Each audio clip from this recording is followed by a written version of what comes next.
Janelle Chacon. Present. Thank you. April Chapman. Present. Thank you. Deborah Dillingham. Natalie Green Giles. Present. Thank you. Michael Kraft. Vanessa Leong. Here. Thank you. Gary Lennon. John Maderick. Present. Thank you. Donald Nesbitt. Present. Thank you. Kathy Park Price. Laurie Podvesker. Thomas Shepard. Shannon Waite. Here. Thank you. Thank you, Alex. We have a quorum. The first order of business is calendar item 1, noting the minutes of the meeting of the Board of Retirement held on October 28th, 2020. The minutes have been previously provided to the board via email and on the SharePoint site. May I have a motion to consider the minutes from the October 28th board meeting? Please raise your hand and state your name. Motion, Donald Nesbitt. Thank you, Donald. Second? Second, Shannon Waite. Thank you. As usual, we're going to do our voice votes. When I call out all in favor, please just say in favor, and then I will ask any opposed, any abstentions. All in favor of approving the minutes for October 28th board meeting, please indicate your approval. In favor? In favor. In favor. Favor. Any opposed? Any abstentions? I abstain. Thanks, Vanessa.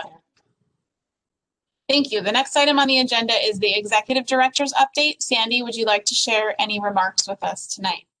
Yes, I'll try to make them brief. For Trustees Educational Opportunities and CPERS Accredited Fiduciary Educational Program is scheduled out. If you're interested, I can send you link to this information. Karen can sign you up and we pick up the cost of this. I'd encourage you to consider it.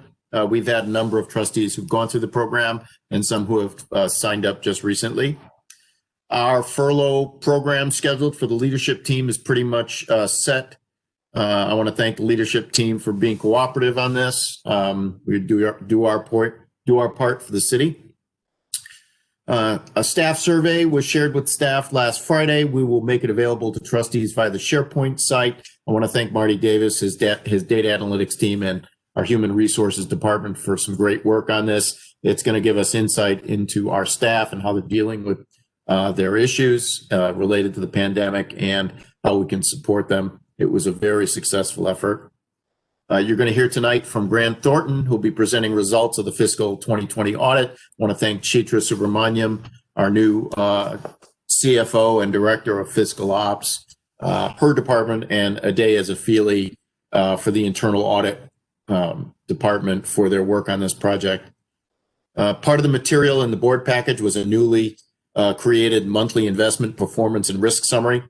This is a significant evolution in the BERS ability to analyze and report on investment returns and risk, and you should expect continued evolution as we implement additional capabilities to our investment strategy department.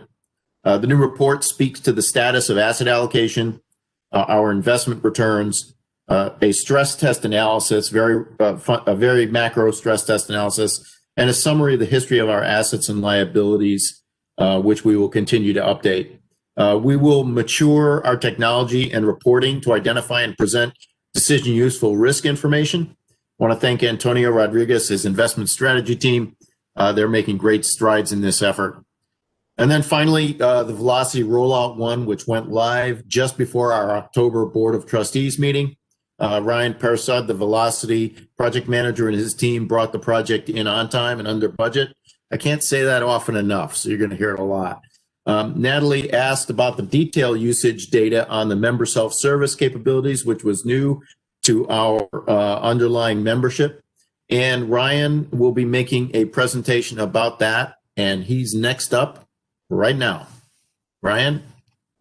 Thanks, Sandy, and thank you, Board of Trustees, for having me. I'll keep this short and sweet. Let me see if I can get this here. So I'm just going to do a quick update on the MSS logins for version 10. So we went live with version 10 of the member self-service system on October 19th of 2020. So as you can see here, we have the statistics from October 19th through November 9th. And on average, there were about 530 unique logins, not including that spike on the 26th. And that spike on the 26th was attributed to the email blast campaign that was successfully done by Member Communications. So that just goes to show, in my opinion, that some of these future enhancements that we're going to be provisioning with the digital self-service project that was approved a couple months ago, with being the ability to do campaigns internally, is going to be very useful for BERS and for our membership going forward. Next up. This is a comparison of the version 9 to version 10 logins of this from the same time period. Not exactly the same dates. You know, it was an apples to apples comparison for a couple of weeks, Monday, Tuesday, Wednesday, etc. And we can clearly see here that on average there is about a 188% increase in logins, not visitorship just to our website, but logins to member self-service from version 9 to version 10. This is the number of new registrations that have occurred within that same time frame. On average, we've received a total of about 26 new registrations to the member self-service site per day, and I expect that number to increase as time goes on, especially when we have the rollout 3 capabilities for campaigns. This is a pie chart of the average page visits that are in member self-service right now. So my profile, secure messages, my appointment, service info, online services, and payment information. And right here, we can see that most members are either looking at their general demographic information via my profile, or looking at the service and account information, so their balances of their participant account and their years of service, which is the yellow mark. And finally, this is a bar graph of the online transactions that have been conducted during that time frame, October 19th through November 9th. At the last board meeting, we had all assumed, I wasn't there, but I saw it on YouTube, and I had assumed the same thing before MSS was going live, that most people would be doing loans online. But actually, the numbers have shown that most people are doing TDA changes, whether they're contribution rate changes, conversions, or investment allocation changes online, and they're communicating with us via secure messages. Those are by far the highest number of average daily transactions for the features that were implemented in rollout 1 of the Velocity system. So on average, there were 41 transactions that have to deal with the tax-deferred annuity, whether it's contributions, elections, or fixed variable conversions. And there were 26 secure messages on average on a daily basis. And loans, there were about 12. One of the questions that came up at the last board meeting was how many active members have an email address on file. I was able to procure that data at the last minute because I saw it like right before this meeting. We have 33,862 active members, of which 18,075 have an email address on file. So that's about 46%, close to 47% of our membership do not currently have an email address in our system. Any questions?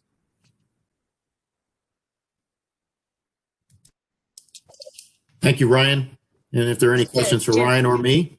Just Yep. to state the obvious, then we know what work needs to be done with the other 46 to 47%. But thank you for the data, Ryan. I was the one who asked for it in the last meeting, so it's hugely helpful. You're welcome. Thank you for having me. Thanks, Ryan. That's it for me. Thank you, Lindsay. Thanks, Sandy. The next items on this afternoon's agenda are calendar items 2 through 17, the ordinary business of BERS. Is there a motion to consider calendar items 2 through 17? I move, Shannon. Thank you, Shannon. Second? A second, this is John. Thanks, John. Alex, can you tell us about the ordinary business of BERS, please? Certainly, these are all the retirements, death benefits, and refunds that have been processed since the last meeting of this board. Thanks, Alex. We will now vote on these items. All in favor of approving calendar items 2 through 17, please indicate your approval now. In favor? In favor. Favor. In favor. In favor. Any opposed? Any abstentions? Thank you. The vote carries. The next item on our agenda is calendar item 18, adoption of the Disability Committee's recommendations. May I have a motion to consider, please? Thanks, Deb. Second? Janelle. Thanks, Janelle. Alex, can you tell us about the resolution, please? Certainly. At the last meeting of the Disability Committee, which was on the 9th of November, the committee voted to recommend that the board issue final determinations regarding 11 applications for disability retirement. Thanks, Alex. I have a question. What's in the queue? There was a backlog, I think, before this because we hadn't met in a while. Did that? Good question. I think we got through about half of that backlog at our November 9th meeting. Okay. That's right. We did that, right, Alex? Thank right. you. So we are going to try to schedule a meeting in December as well, and we would really appreciate your attendance. Thank you. Yep. I think Russ was repping me, I think, at the other one. Great. Any other questions? Okay. Thank you. Let's vote. All in favor? Say in favor, please. In favor. In favor. In favor. In favor. favor. In favor. Any opposed? Any abstentions? Great. The vote carries.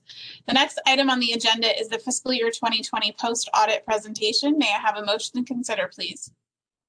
Thank you, Natalie. Thank you, Janelle. Chitra, please introduce our presenters.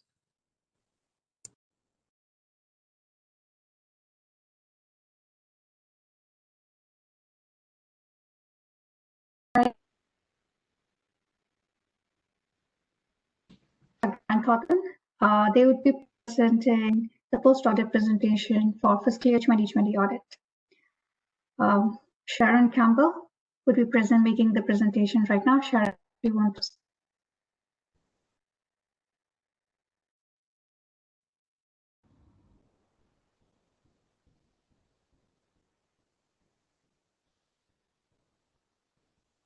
Sharon, you're on mute. How to unmute? Can everyone hear me now? Perfect. Okay, so good afternoon, everyone. My name is Sharon Campbell. I'm a managing director in Grant Thornton's Employee Benefit Plan audit practice, and I was the lead for each of the New York City retirement systems audits, along with the assistance of my team, some of which or whom are on this call today. I appreciate the opportunity to present to you the results of our audit of the Board of Education Retirement Systems as of and for the year ended June 30th, 2020. Overall, the audit went very well. We issued an unmodified clean opinion dated October 28th. I would like to take a moment in the spirit of the season to thank the BERS management team for their assistance throughout the audit and in getting us up to speed. We really appreciated their expertise, agility, adaptability, and transparency that they demonstrated consistently throughout the audit. I'm also extremely thankful for the coordinated efforts of all of the team members who helped us with this year's audit. With that, I will share my screen so you can follow along with the presentation.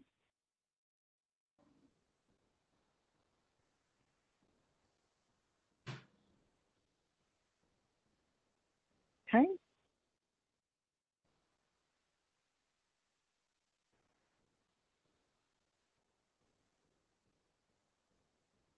Okay, can everyone see my screen clearly?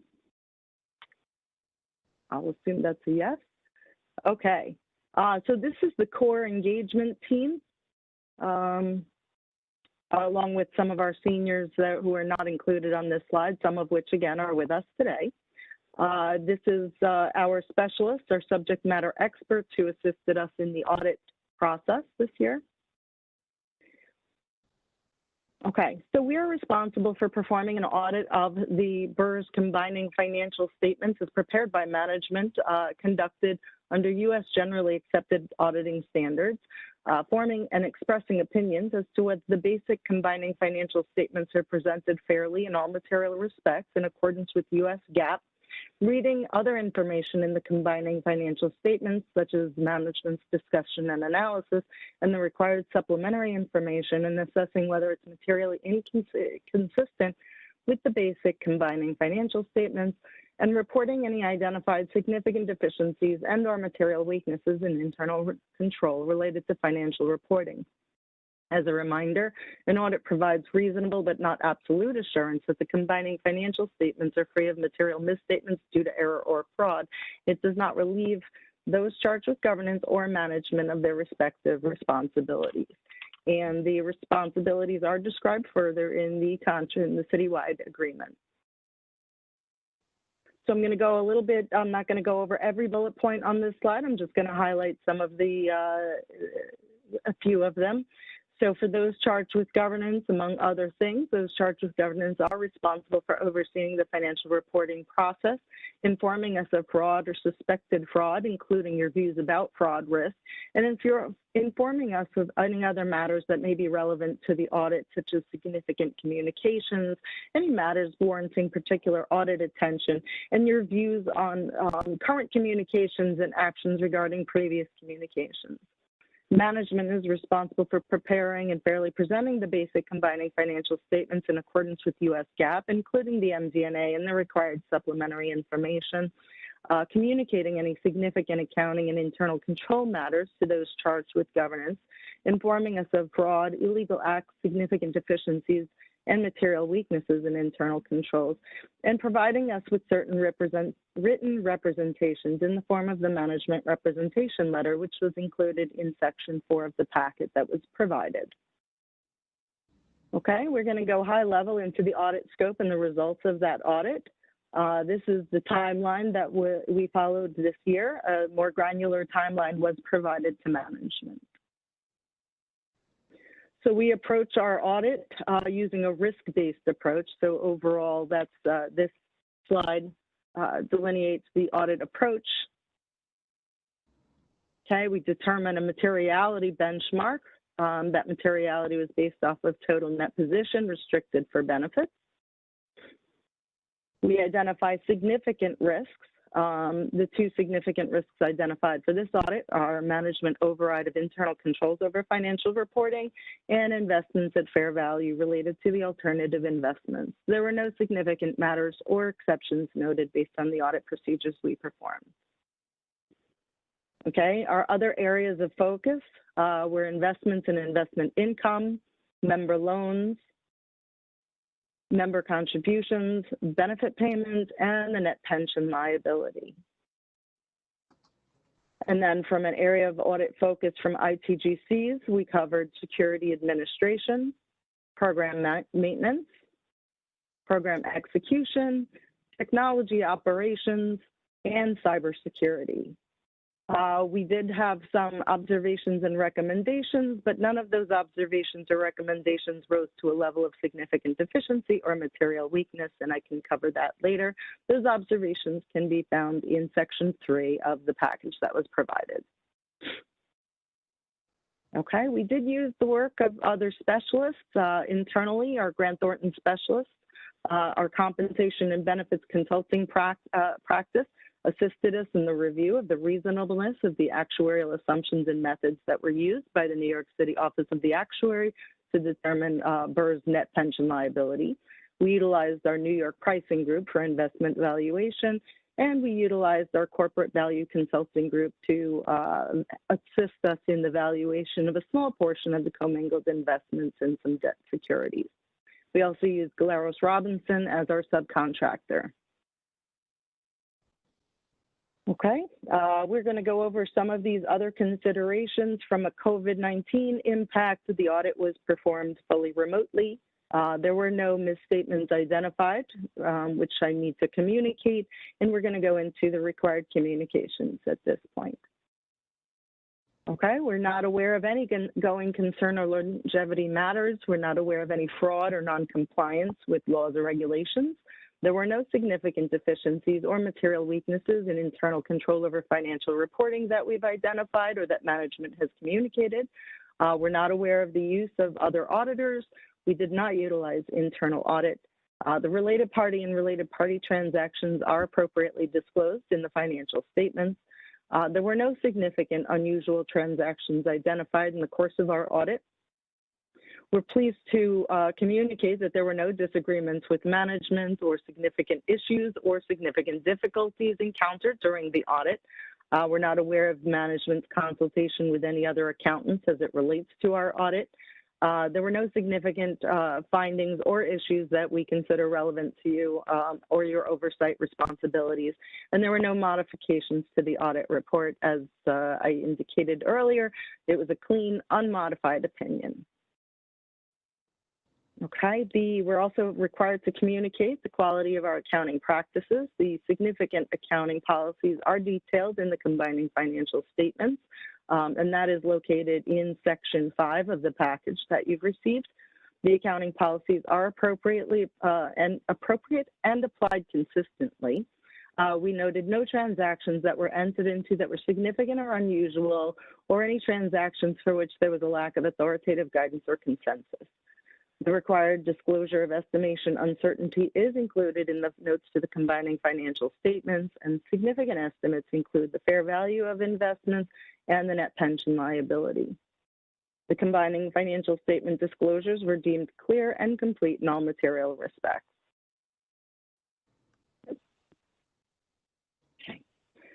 So we're responsible for obtaining reasonable assurance about whether the combining financial statements are free of material misstatements.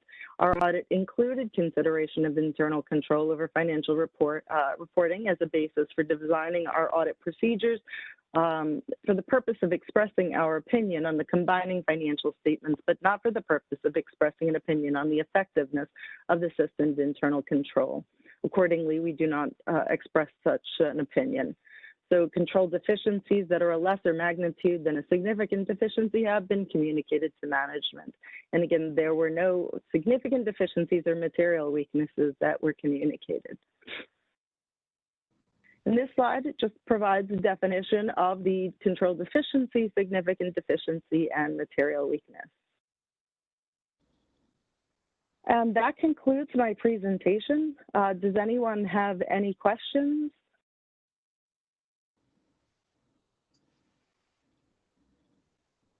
Okay, I'm going to stop sharing. Actually, I am unable to. There we go. Stop sharing. Okay,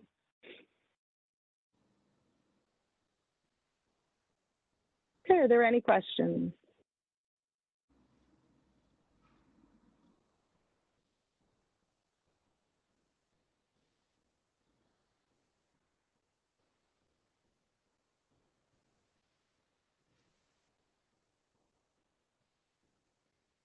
Can everyone still hear me? Okay.